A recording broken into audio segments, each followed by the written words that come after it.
Jadi suaranya mau jadi pelajar itu berisik atau gini tak ada gangguan apa gini nanti soalnya nggak ngambur kayak itu kan.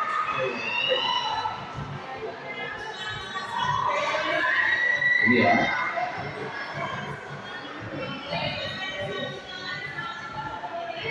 jadi perkenalkan nama saya Daniel Dekarya Sakti dari BPSI Sadar. Jadi tujuan saya kesini untuk mengetahui terkait supervisi dan profesional sumber. Pertama pertanyaannya, bagaimana pelaksanaan supervisi di sekolah ini? Mungkin seperti dilakukan beberapa kali dalam semester, terus prosesnya seperti apa? oke baik di sekolah ini supervisi dilakukan minimal 1 tahun sekali minimal memang secara aturan idealnya 1 semester sekali idealnya. Nanti kan lalu penilaian itu dicatat direkap oleh kepala sekolah ataupun petugas lalu dimasukkan ke website yayasan, ke aplikasi, nanti di situ muncul nilai komponen apa saja, nilainya berapa itu ada di video itu ada aplikasi, satu aplikasi untuk cek untuk presensi, untuk penggajian dan sebagainya, termasuk artinya hasil supervisi. Jadi dilakukan minimal 1 tahun sekali. Terus untuk supervisornya itu? Supervisornya kalau guru biasa itu biasanya sekolah menunjuk guru-guru tertentu.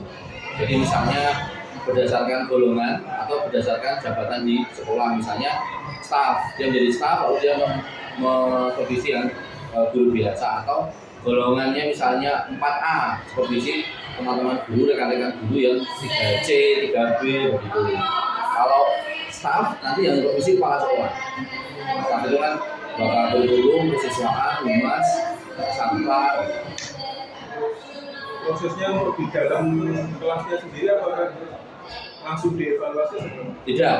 Jadi kalau di kelas biasanya supervisor masuk lalu dia mengamati pembelajaran berdasarkan modul yang sudah dibuat, apakah sesuai dengan rencana dan seterusnya. Intinya kemudian itu lalu setelah selesai mengajar, kemudian diajak ngobrol berdua, diskusi terkait hal-hal apa yang diamati oleh supervisor. Tantangannya kira-kira yang masih terjadi apa, lalu hal-hal yang bisa ditingkatkan seperti apa.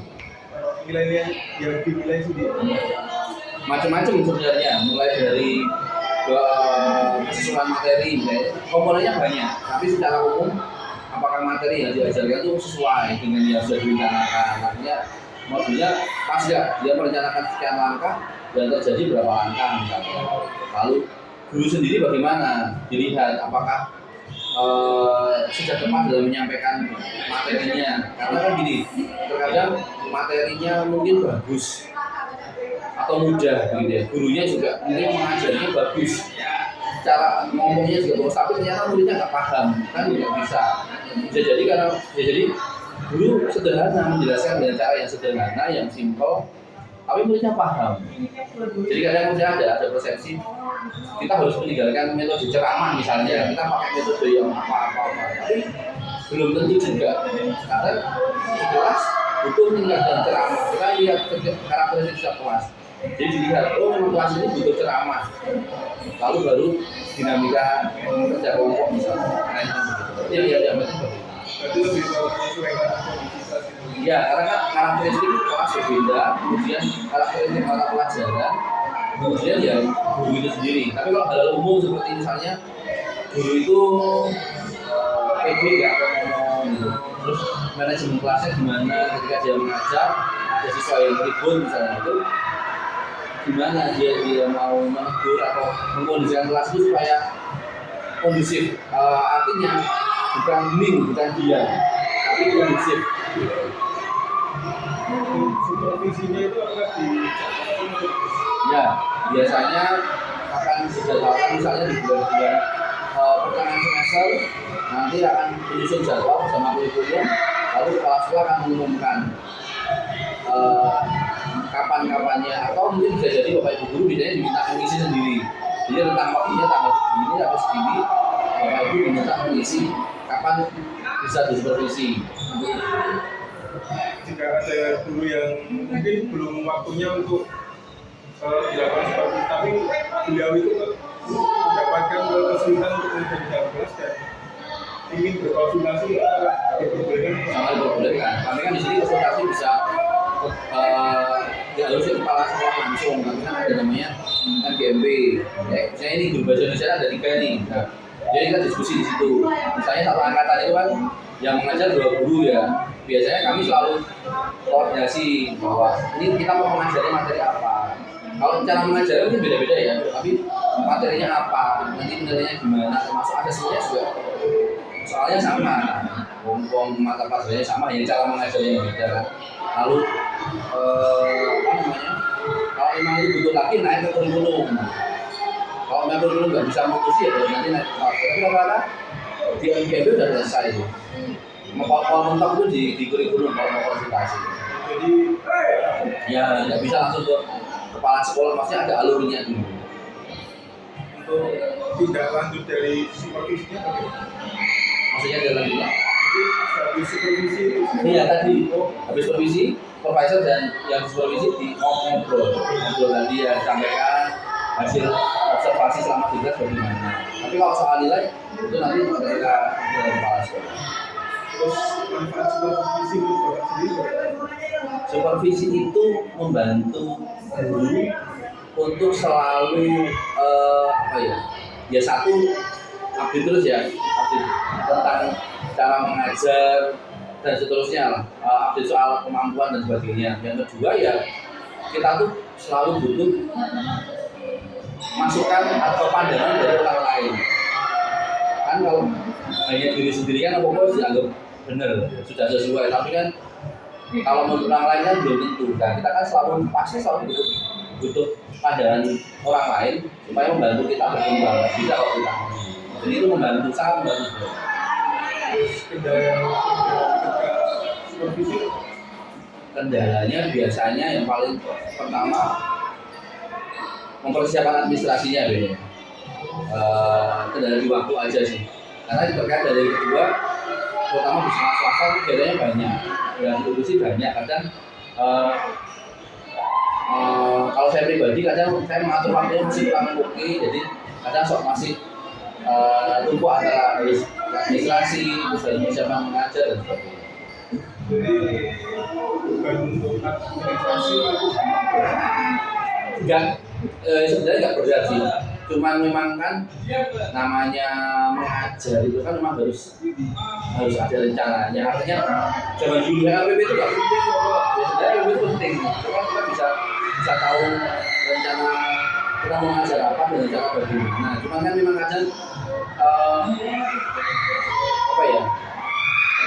Pekerjaan yang lain itu kan juga belum, jadi kadang masih disulit untuk mengatur itu. Sebenarnya itu lebih ke pribadi. Mungkin ada guru yang nggak ada masalah ya lancar-lancar aja. Ini kan kemudian subjektif. sendiri untuk meningkatkan pengembangan kompetensi dan profesionalisme Belajar, harus selalu belajar. update terus. Ya, satu soal skill ya jelas, maksudnya sekarang kan terutama begini karena guru itu kan menghadapi siswa yang setiap tahunnya pasti berubah. Ya dulu kita mengajar gen masih milenial lah, apa Gen Z itu kan semua punya karakteristiknya. Kalau kita nggak mau berubah, ya nggak bisa. Pasti akan terjadi sama mereka. Jadi kadang soal materi ya materi itu bisa dipelajari dengan sebenarnya nggak terlalu sulit soal materi ya. Tapi yang lebih sulit itu bagaimana bisa menyampaikan pembelajaran dengan cara yang mudah dipahami ya. Itu tantangannya juga. Jadi itu harus belajar terus. Jadi guru itu kayaknya materinya setiap tahun sama gitu kan. Selama kurikulumnya masih sama gitu kan. Tapi kan muridnya yang berubah gitu kan. Karakteristiknya yang berubah. Itu yang harus kita belajar terus gitu. Terakhir kan kami juga mengundang produser waktu di sini bagaimana kita itu membuat pembelajaran dan asesmen yang sesuai dengan gaya belajar. Kadang-kadang kita pukul rata nih, materi apa, asesmennya, evaluasinya, semua mengerjakan soal misalnya. Nah, tahun ini saya mencoba di kelas penugasannya, formatifnya saya tidak mengerjakan soal, tapi saya ubah misalnya. Saya minta mereka membuat dalam bentuk lain, ada yang bikin poster, ada yang bikin puisi, ada yang bikin desain infografis misalnya. Jadi materinya sama, bentuknya yang beda-beda sesuai dengan minatnya. Yang senang ya bikin tulisan, yang senang desain ya bikin desain. Terus Bapak sendiri untuk pemanfaatan teknologi untuk pengembangan belajar Manfaatan teknologi, kalau untuk pembelajaran saya yang paling penting itu siswa bisa terkoneksi dengan internet atau pakai HP, karena ada bawa laptop untuk desain, untuk bikin infografis, terus bikin video-video. Mereka kan dekat dengan dunia, mereka dekat dengan itu gitu ya. Kalau di kelas sekolah ya standar, kalau fasilitas di sekolah ya ada yang LCD, ada yang smart TV ya gitu aja. Kalau dari sekolah sendiri dukungan apa yang diberikan untuk meningkatkan kompetensi itu? Dari sekolah memberikan pelatihan termasuk yang sebutkan tadi beberapa kali dalam satu semester itu kami mengundang narasumber terkait dengan kebutuhan. Kami kan dasarnya adalah raport sekolah. Raport pendidikan itu dilihat sekolah ini masih apa yang harus ditingkatkan gitu lah, iklim keamanan lah atau kompetensi guru. Nah kalau yang masih kurang itu kompetensi guru, maka ya memang kita perlu meningkatkan kompetensi itu. Ya pelatihan, lalu nanti kan pelatihan itu tercapai apa tidak, follow up-nya kan di revisi itu. Hal yang perlu diperbaiki agar supervisi dan pengembangan profesionalisme ini dapat menjaga kreativitas.